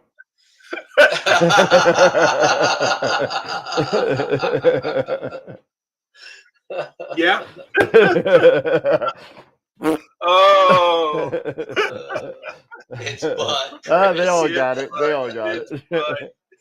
You know, but you're right. You're right. You know, flats are very, very important, and we got to sit there. You got. You know, we could. There's a whole bunch of little camps of, well, I don't take this, and I take this, or I'll never take these because I never saw a benefit. And bottom line is, whatever works for you and whatever your pictures work. The only thing we could give you is recommendations, and whatever works for you, keep on doing it. Don't change because we're telling you to change. You know, change because you're seeing something in your image that you're not liking and you want to make it better. You know, so if that's, I think I saw somebody in the chat that said, I never use flats. I said, well, you know, if you're in a border one sky and you're completely dark and you got a pristine image train, well, you shouldn't have to. Yeah, shouldn't have to. Absolutely. You know, so but I would try it and see how much better your images come out. I would do them. I would definitely do flats at the very least. You know, darks if you have an amp glow camera, and I do darks, whatever camera I have, until they figure out a 100% zero defect sensor. I will always take my darks. The only telescopes that might not have to use flats is James Webb and Hubble, and yeah, but they're in a vacuum. They were all put together in a vacuum. Yeah, exactly. And they're still in a vacuum. So yeah, and they haven't left. The only thing that they have is cosmic dust, and maybe they do have some issues. That's true. And maybe they actually do flats. I do not know. I don't know I definitely know they take dark frames. I definitely know that. And I remember, what was it? There was remember that, what was the first image by Hubble that had that optics issue? Oh, it was nearsighted. Yeah, it was all weird. Yeah. And they do take flats. They do take flats. I thought they would. Do they? Okay. You know, because there is cosmic dust floating around. I was in a citizen science thing, right? Yeah. I was in a citizen science thing many years ago, and what they had a satellite up in orbit, and they had these kind of like sail kind of fins, and what these fins did was they caught space dust. And your job as part of citizen science is to take parts of these gigabits of data and just look at these pictures for these little, they trained you on to find what a dot looked like on the fin. And you look through literally thousands of pictures. Wow. And I looked through hundreds of pictures and I gave up. I didn't see one. So, you know, I was like, maybe this is one, and that was it. But I mean, there's definitely stuff and dust out there. I mean, just take a look at, you know, all the dark matter and stuff that's floating around, and dust that's making those nice LDN nebulas that Eric loves to photograph. Yeah. You know, that's all made out of dust, right? You know, it's all made out of dust, and parts of that dust are still floating around, and some of the dust comes down in the form of, you know, really quick meteorites, you know, and you know, these things happen. Right. So yeah, that's right. So you know, it's definitely one of those things that you definitely want to take. You still want to take flats. If Webb's taking them, you should take them. Yeah, you know, exactly. So, you know, so I mean, that's just me. That's my 2 cents. But you know, Words of Wisdom by James Webb. Absolutely. Russ Croman's new AI plugin, Moat Be Gone. Let's do it, Russ. Come on, let's get her done. Get her done. Speaking of, is that the cable guy? Yeah. Moat Exterminator. Mm-hmm. Speaking of new stuff, have you guys had a chance to take a look at the Atom Block, and I believe it is. No, I saw it come across my email. I haven't looked at it yet. The new LRGB. Yep. You know, I heard about image that. Integration. I mean, what is it? Yeah. Image blend. Yeah. Yep. Yeah, image blend. I haven't looked at it. So I'm kind of interested in tinkering around with it, just off of my latest image, since it's pretty much already done. My have you guys seen my Whirlpool? Yeah. Yeah, we saw it. Yep. Okay, so that was pretty cool. And that was 12 hours, and that was HALRGB. So I'm wondering, maybe if I've got it all set up in a project, maybe I put that script out there and just maybe adjust a couple of things. Why not? Maybe Give it a shot. And let's see what happens. I love that image blend script. In fact, the last couple of times I've added HA to doing galaxies and stuff, that's how I've added it through the image blend. The image blend. Yeah. Now, one thing they did, I so think he did say was you probably are going to, you're going to need to take that luminance and convert it into an LRGB. Yeah. Okay. To drop it into the image blend. Then when you're done, you can switch it back to a luminance. Okay. Layer. But I think when I was listening to the YouTube video, in order for this whole image blend script to work, you would convert the luminance into an RGB, and then you would take your RGB image, and then you would do the image blend and see what all comes out. And then you can also manipulate it a little bit. So what, you're taking your luminance and splitting it up into 3 channels and dumping it back into the one channel? You change it. Yeah, you change it to an RGB image. You basically change that luminance into an RGB. Yeah, you have to extract the colors. You color space it into an RGB. Yeah, color space. Yeah. And then you take that and you put it into the corresponding RG and B that you have. That's maybe I misunderstood. I don't know. I'm just asking because I've never even read it. What you did, you can't use if you have a color image and you're adding the luminance, it has to be color spaced into a color image. Even though it may not look like a color image, you have to have the color spacing right. Yeah, in order to use the image blend. I only heard it. I think that's basically what he's saying. I'll definitely have to look into it. Watch the video today, but it looks interesting nonetheless. Yeah, I definitely plan on doing that and watching that. I belong to his, the color I belong to his website. Yeah, I watch so many of his videos. Oh yeah, I'm a member of the fundamentals. I didn't do the Horizon. I think it is. I didn't do that. I probably should. I think that's the one I did. Was the Horizon? I did the original, the first one, whatever the first one was. I don't know. Right. Okay. Thanks, Chris. So it can only mix an RGB and RGB, so you have to convert the luminance to RGB. Okay. To RGB spec. Yeah. Even Okay. though it won't look like it's RGB. Right. It'll be a black and white RGB. Correct. Yes. It's like when you're doing. I have a funny way of trying to explain this stuff. It's like when you do colorized RGB. Yep. When you do colorized, you have to convert your mono channels to color spec. Correct. Got it. In order to get the colors and make them. That makes sense. That makes sense. Yeah. So that script is really, really good. Because I heard and it has it has a high pass filter in it too. Yeah. Which really helps pull out details. Yeah. Nice. You can deal with you can pull out the a little bit more contrast. You can deal with the midtones and everything, and get it just the way you want it. Because he says you just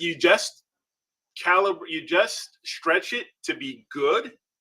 To get a good stretch, like maybe just a basic stretch, and then you put it into the script, and then that's when you do a lot more of your tweaking within the script. Then you push it out to your LRGB image.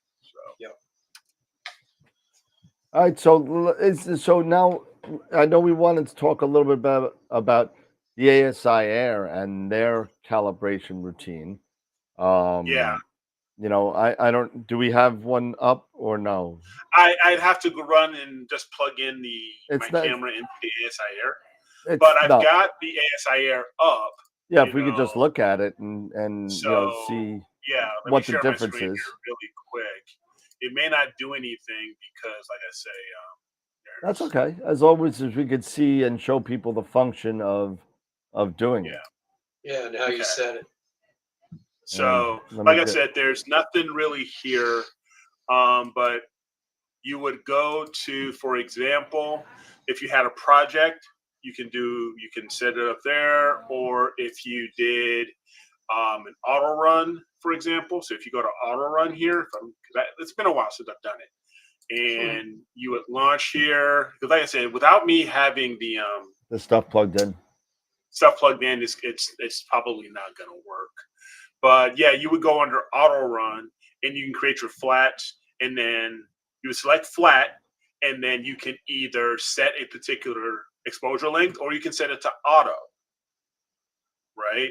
And you would then, based off of your flat panel, you can either, if you can adjust, you'd have to adjust your brightness manually, or if you just have it set at a particular brightness, you can run it on auto, and then it would run through a series of exposures, and then it would set on a particular, what it would think, the SIR would calculate an ideal exposure length, and then start creating your images, however many flats you want. I usually do 30 flats, based off of its initial those initial automatic calculations to decide on the ideal ADU for your particular, filter, or, wherever you have your brightness set at your on your flat panel. Well, just correct me if I'm wrong. The auto run automatically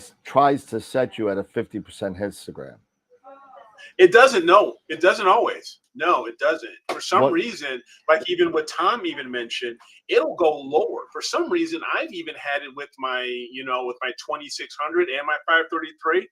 I would set the auto for flat, and it would only, it would start taking flats at, say, and the histogram is maybe about 15,000 ADU. I mean, okay, so like, obviously that's not a good number for flats, right? So instead of using the auto run, you would do a plan, I would guess. Yeah, no, you can still use the auto run, because the auto run is just running an automatic sequence. What I would do first is I would do a preview, and then look at the histogram. And I would have and then I would work on my histogram, choosing my different exposures. And when I got it to a certain exposure length that got me to that 50% on my histogram, then I would go back to my auto run, create an auto run sequence, and then choose flat and how many and go. Length. Yeah, and then you say I want 30 at 2.5 seconds. Now go, because then I'll know. Okay, it's going to be at that 50%, histogram point, something like that.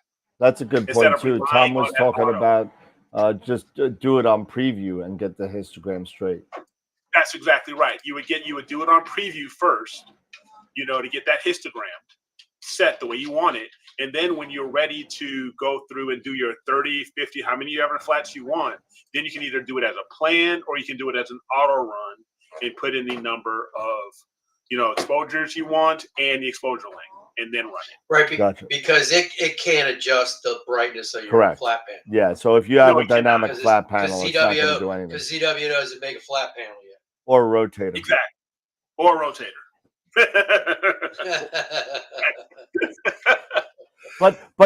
But they do have a camera where they figured out how to embed an ASI air inside of it, but you can't use it for anything else. Yeah, for nothing else. And I've actually held their quote unquote camera calibration adjuster, or whatever they want to call it. Camera angle adjuster. Oh yeah, camera angle adjuster, whatever you want to call the thing. I've actually held one. Oh, me too. I don't know if it actually works. You held the shell of one. A big piece of it could be just a shell of something. There was nothing inside. You didn't see it working, did you? No. We just held it. It could have had sand in it for all we know. Yeah, So, exactly. So yeah, who knows? I mean, we could. I make fun of ZWO sometimes, because sometimes their marketing just kind of drives me nuts a little bit. But they do have good products, but again, when we talk about the functionality and the capability of the ASIR when it comes to calibration frames, anyway, it falls a little bit short to me. You know, it's not as customizable. I got to sit there and I got to turn that knob and make sure that brightness is the right way. And I got to sit there and troubleshoot because sometimes, to your point, sometimes that auto run will not work and give you the wrong ADU necessary for you to get a good flat. And it's not cool, man. You know, that's not cool. Why can't you just sit there and say, it's your damn cameras? You know the full well depth. All I got to do is full well divided by 2. And when the histogram reaches that number, plus or minus 5%, let's say, 10%, yeah. then start shooting. Yep. And you do dynamic exposure instead of dynamic brightness, and you just change the exposure to and because, you know, God forbid you got that 294 with that 2-second nightmare, right? You know, make sure that all your flats are above 2 seconds. And if you're under 2 seconds, there comes an error that says, please increase the brightness of your flat panel because it will ensure you over 2 seconds. Yeah. I don't know. But that's just me. Here's one thing I also want to share. Here's another thing I also want to share. Oh, Charlie Darrow is on there. Hey. What's up, Chuck? See you in Starfest in a couple of weeks. Yeah. So when it comes to also doing calibration frames, you also have certain astrographs that you have to deal with, that you have to do your calibration frames a certain way. This is why I have this. This is what you would use the trash for can, a Hyperstar or a Rasa, because of course you have your camera in front. So how do you take a calibration or a flat frame if you're dealing with a Rasa or a Hyperstar? Oh, I got it. What? Duct tape. Duct tape. Zip ties. All the way. Really long ones. Duct tape and zip ties. So what you have to do is you have to get an aluminum dew shield. Yep. Don't get the flimsy. Sturdy. You want. You hear that? You want a aluminum dew shield. You want the trash can. Yeah, you want a trash can to place over, over your Rasa or your Schmidt Cassegrain with the Hyperstar, and then you will take your flat panel and lay it right on top. And right on top. Or if you are so equipped, and you have a really nice type of, observatory, let's say, nothing stops you from putting it on a wall mount and pointing it that way either. So if you have a really nice, even though so if you have your Rasa and you still have to do, this guy here, I would still use a aluminum dew shield, to help with any, to try to not deal with any overshooting. But yeah, it's basically, if you have an observatory, if you have it far enough away, you have a nice, illuminated LED or something like that. Yep. Just take it. Start there. White wall. White wall with backlight. White wall. You literally sit there and you say slew to whatever is pointing at, whatever is pointing at your flat panel, and then start taking your images. So that's one way to do it as well. And I won't say what Chris typed, but that was pretty funny. So if you have any questions on how to do that, also go to Astro with Eric on my YouTube channel, Astro with Eric, and I have how I've done this for my Rasa. So if you need any instruction on doing that,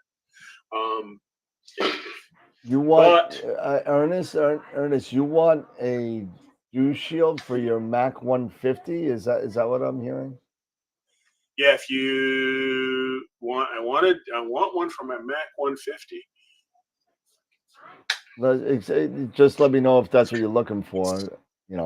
Yes, in French these are called.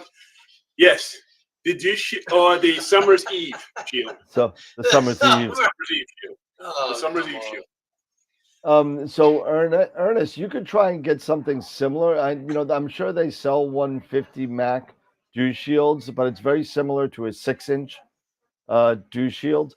So you may want to, if you want, I could contact Skywatcher and see if they sell them yet, because I know the 150 was a big seller at NEAF this year. And maybe they came out with a dew shield for it. I don't know, but I know there are ones out there. There's another thing as well. If you can figure out the dimensions, there's a website, Exometry. You give them the dimensions, send them the stuff, they'll 3D print you one. Oh, there you go. Yeah, and they're sturdy. Yep, they're pretty sturdy as well. So nice. And it's relatively inexpensive. I mean, I think I got a thing for them to mount the EAF to my RC, 3D printed from them. It took like a week and a half to get. Nice. And it cost like $4. Nice. It was like relatively cheap. Now, the one thing that people had, if you were even mentioning a little bit, you mentioned this maybe in joking, but very serious. One thing about these aluminum dew shields, even, not so much with the new Celestron dew shield, that one seems a bit better, but with these dew shields here that have, the holders, the nylon screws. That's kind of nice, yeah. Yeah, these are nice, but however, there is risk of light leak. Okay. So one thing that I have done that I did in the past was I did get some what is it, gaffer's tape? Duct tape. Gaffer's tape. Gaffer's tape's a little thicker, yeah. So yeah. But you know what gaffer's tape is? Would you stop? But it's easier to peel off. It's not as sticky, maybe as a duct tape. Exactly. Yeah. Yeah. Oh no, I got the answer to that too. Gorilla tape works great for that stuff. Yeah, actually, that stuff comes off really nice. Yeah. I wasn't even joking. But you'll rip the whole paint right off. Yeah, it's the whole thing off. And then, or tie wraps. If you have some really wide tie wraps or something like that, whatever you can do to around the edges, the bottom edges, or around where you're putting it, around where your dovetails would go and everything, like your Losmani dovetails, wherever that can go, wherever you might have a possible risk of a light leak, try your best, to cover that up. Gotcha. So to minimize that risk, so you can get as best, flat, or silicone. Yeah, just caulk the entire thing around. There you go. I'm gonna get. You know what? Liquid nails works great with this stuff. I'm gonna get some Lexel. I'm just gonna put that entire thing around, and that sucker's not going anywhere. I'm gonna get my epoxy. I'm gonna stir that crap up, and I'm gonna. This is a permanent setup. Nice. What's this stuff you see on TV? The flex tape. Flex tape. Flex seal.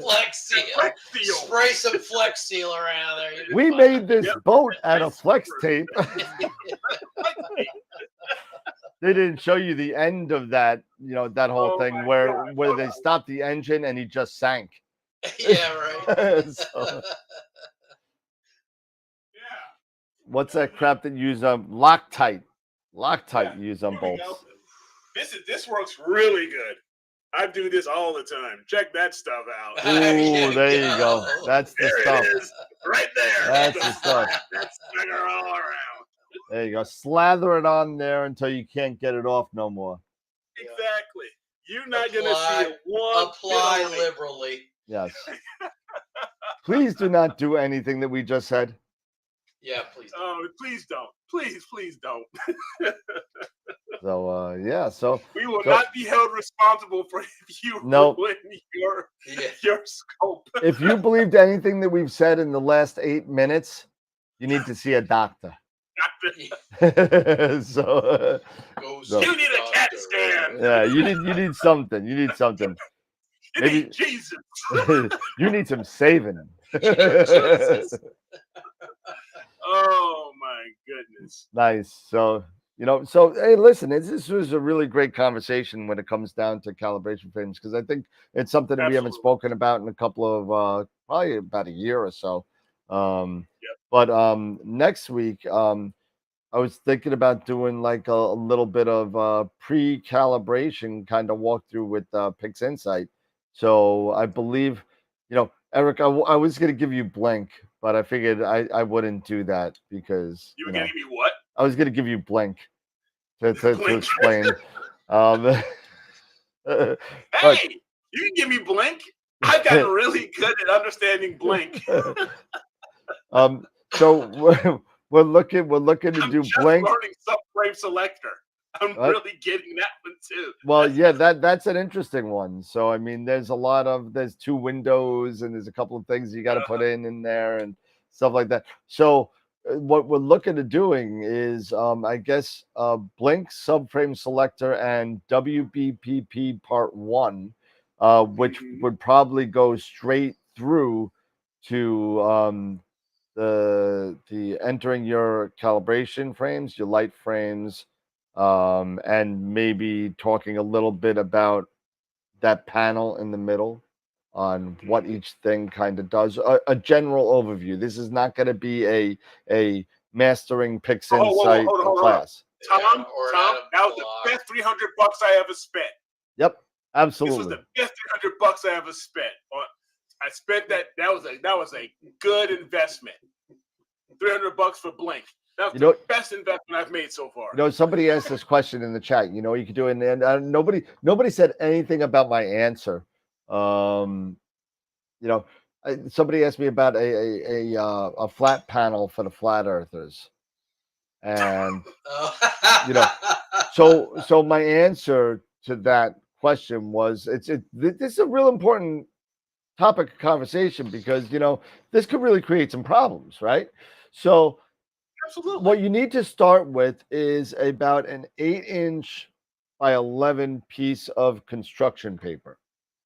Okay. And cut it about 1 inch thick wide. Okay. This is the important part. It's got to be the right size of the interior of your flat panel, right? So make that, but you got to be super careful about making the edges curved at the same radius as the interior of your flat panel.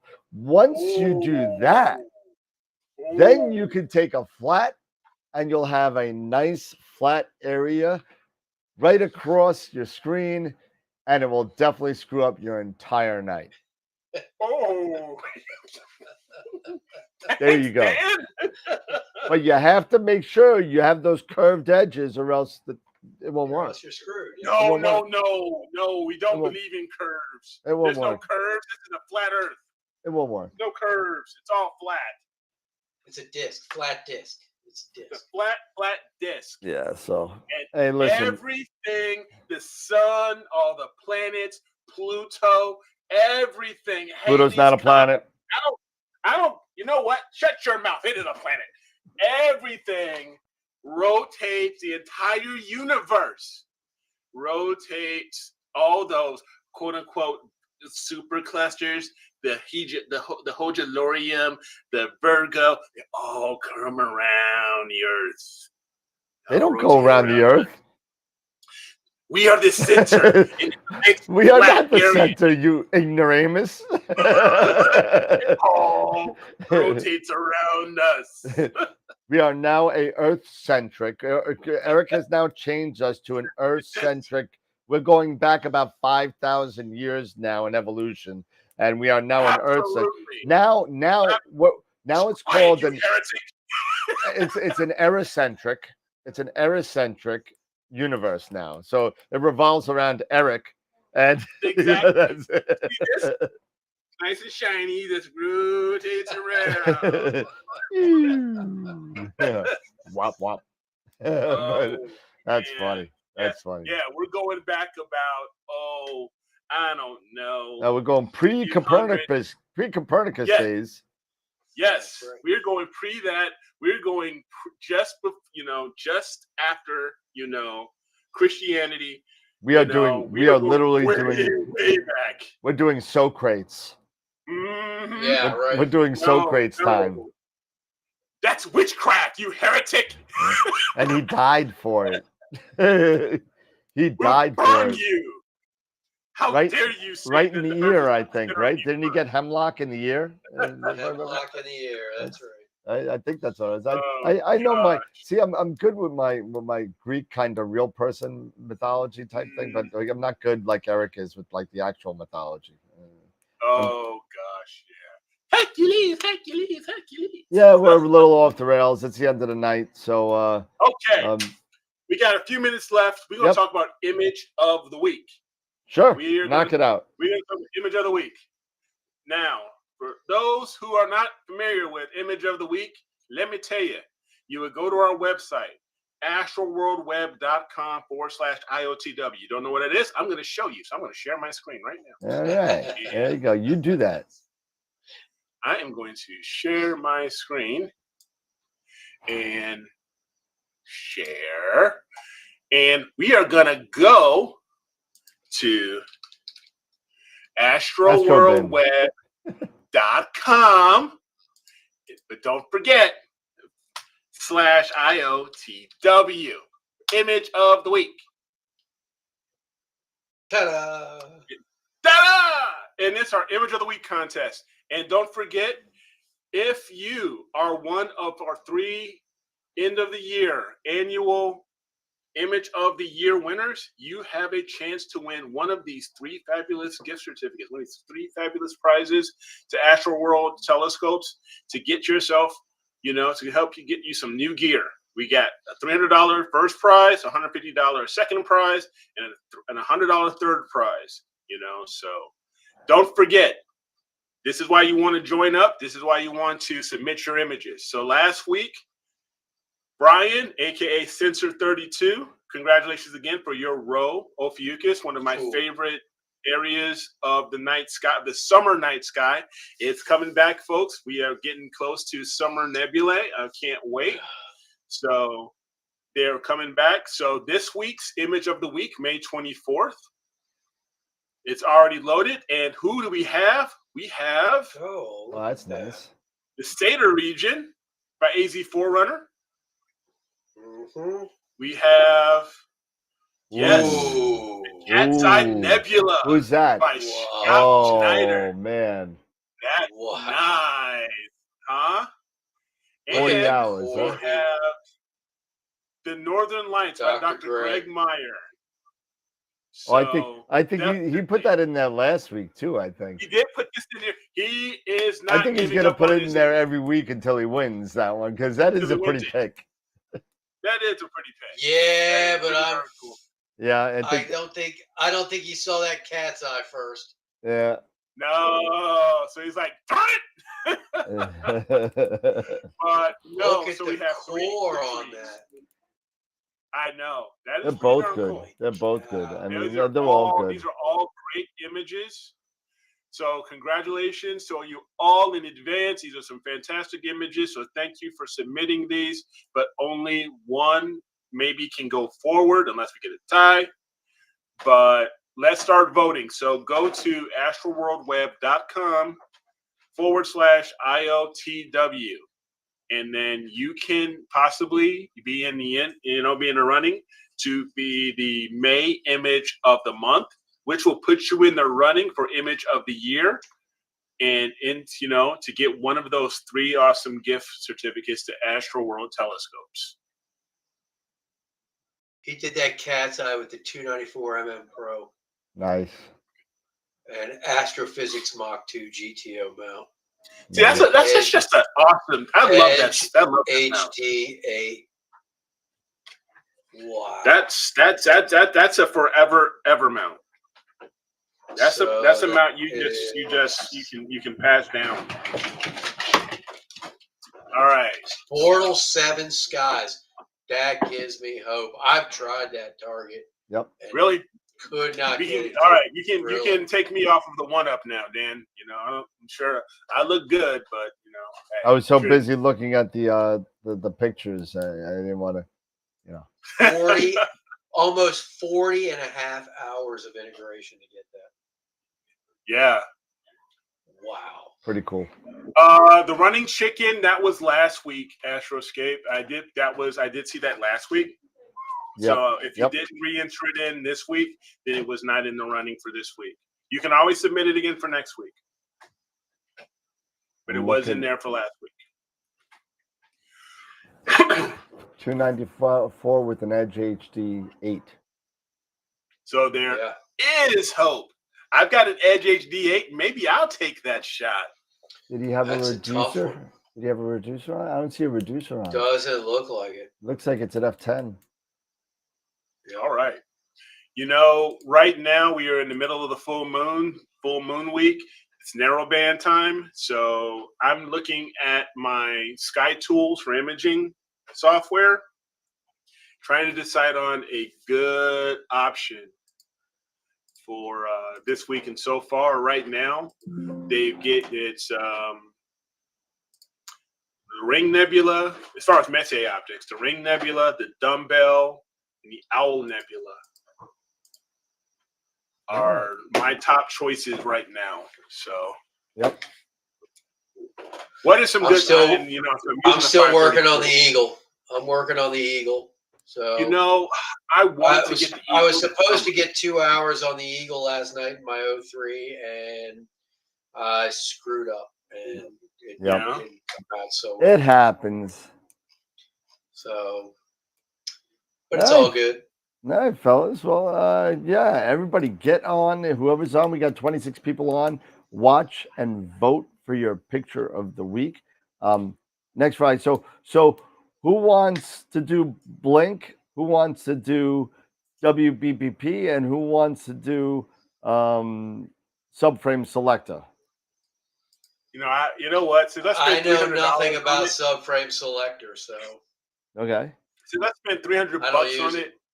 I let WBB select my subframes. Okay, so I may as well go ahead and do Blink. And then I'll do Since Subframe. I'm such an expert since I'm such an expert at it. I'll do WBBP. Okay, fair enough. So I'll do Subframe. Eric, you got Blink, and Dave, you got WBBP. At least the first tab, maybe the first two. Okay. Yep. All right. Depends on how much time we have. Can you put a link in the chat for picture of the week? Absolutely, I can. I just did. You did? Where? Can you? I didn't think you could. Nope. I guess it's I guess it's can. blinked out. Yeah, you're not allowed to. Dun dun dun. The noise of you. IOTW. Bam. There you go. There's the link. There's the link, my friend. And I believe you did it wrong. You got the slash wrong.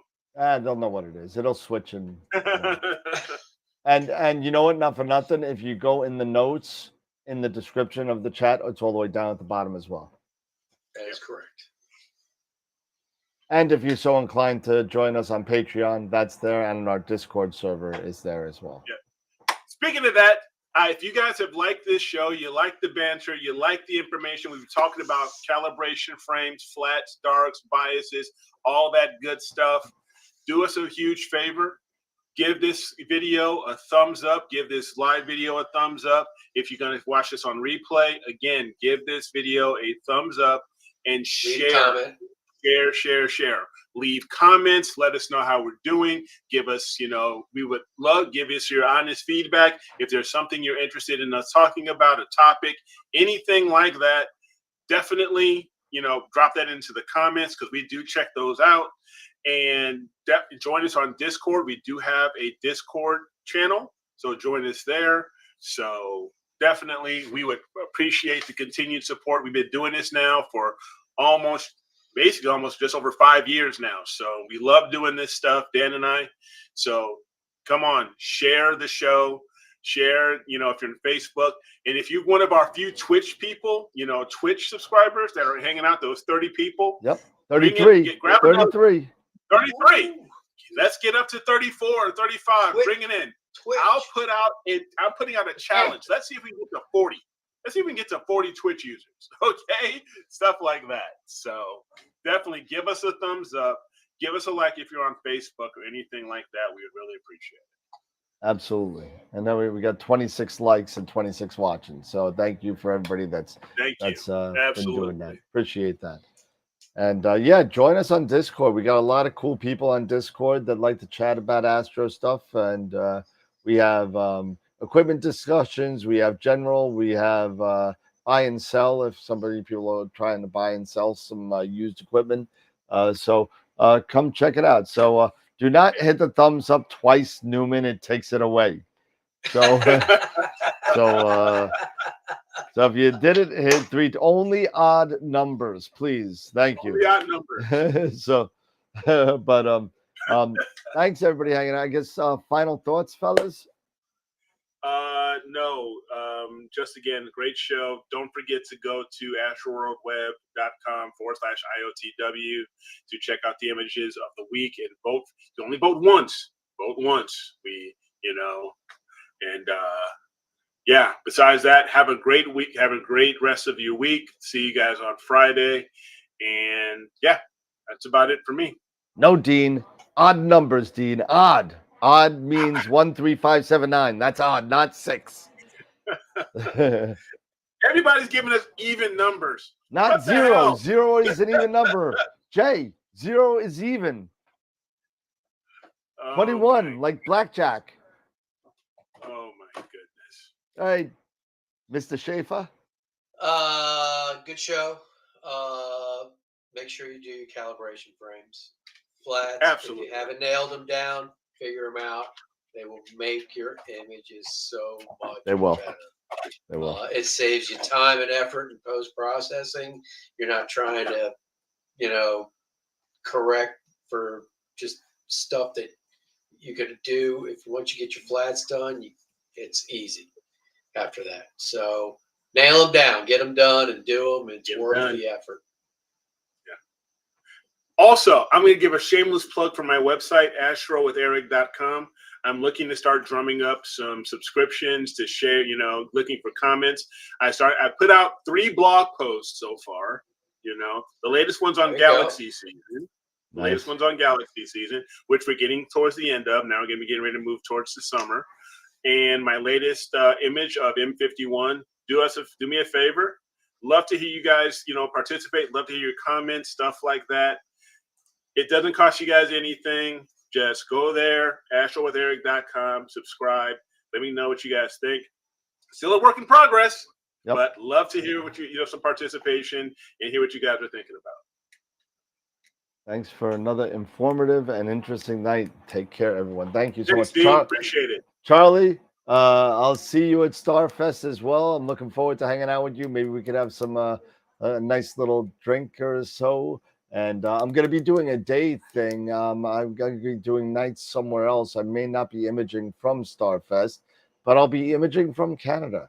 And but I'll be happy to meet. I believe you're coming up with Sarah as well. So I have yet to meet your wife. So it's going to be a great time. It's going to be a good time hanging out with you and chilling with you. So we're going to have a good time. Ernest, I'll take a look at that dew shield for you. I'll send out an email, see if there's anything out there. And everybody else, hey, listen, it's Wednesday, so next week it will be the beginner's night regarding the Blink, the subframe selector, and the beginnings of WBPP to help you get you started on your way in using PixInsight. So it's going to be a lot of fun. So we're going to be doing a little bit more and more. I know she's the keynote speaker. I'm super excited. As a matter of fact, she was actually one of when I did the Women in Astronomy presentation about 2 years ago, she was one of them that I actually threw up there. So who's the keynote speaker? Sarah Seeger. Okay. So who is Charles Darrow, who's in the chat? Charles Darrow's wife. And Charles Darrow is another Prima Luce Lab, one of the employees that we hung out with them for dinner with him and Tom and Filippo, and it was a lot of fun. He's there every year. He's a lot of fun. So, all right, everybody. Well, great. Another great show. Another great. I mean, it was super informative, and I think we got a lot out of the calibration frames. and looking forward to the next one. So let's get our S together. And I'm gonna have to really kind of. You guys gave me the hard one, so I mean, it's just Yeah, you're gonna have to study Well, up. you're on right. that one. You know what? It was your idea, so yeah, you get the hard one. Well, nobody else came up with an idea. What? All right, you come up with the topics next week because I'm not doing it no more. No, you got this. You got this, man. Oh, I got it. I'm good. But all right, cool. So we got Blink, WBPP, subframe selector, and we will. Yeah, Dan, the idea, man. Yeah, that's why everything goes off the rails. That's why. Yeah, that's right.